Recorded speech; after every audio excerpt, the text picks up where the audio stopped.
In 2009 it became clear that China had developed a mobile medium-range ballistic missile called the DF-21D designed to sink ships over 900 miles away.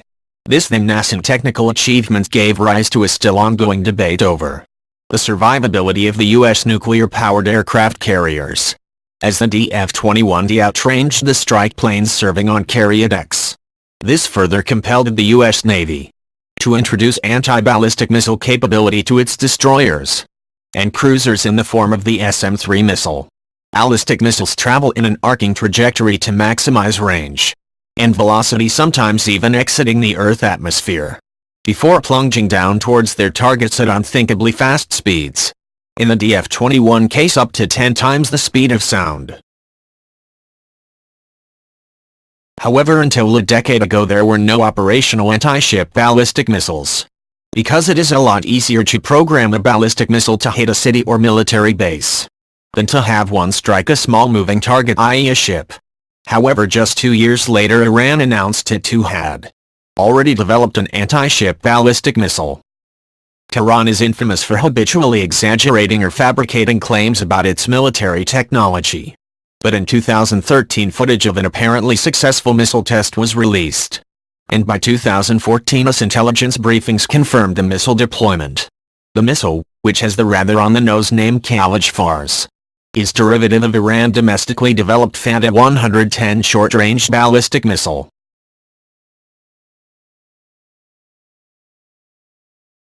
The truck-borne Fateh-110 series can be fired on short notice because it uses solid fuel.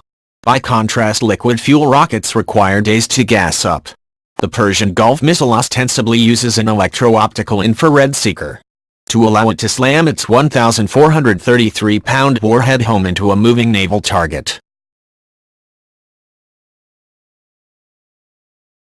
Though this is not absolutely confirmed because Iran covered the seeker in photos. An Iranian article claims that in a 2013 test, the missile struck a moving naval target with 8 meters of accuracy.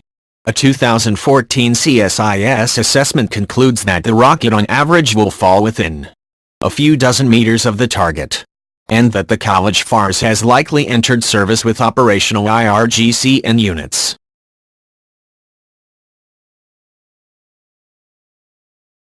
However, the Khalij Fars has one-quarter the DF-21 range at 190 to 220 miles, and relatedly does not fly as high or fast, with a lower maximum speed of Mach 3 as it plunges towards its target. Thus the Khalij Fars would likely prove easier to intercept with defensive missiles.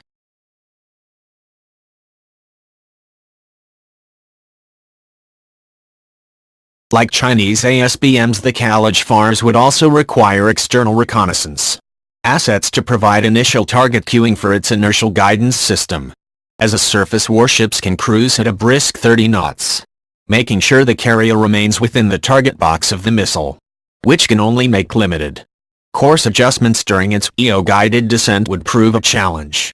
The ships in a carrier task force would likely detect the launch of the Persian Gulf missile and respond with evasive maneuvers to exit the target box.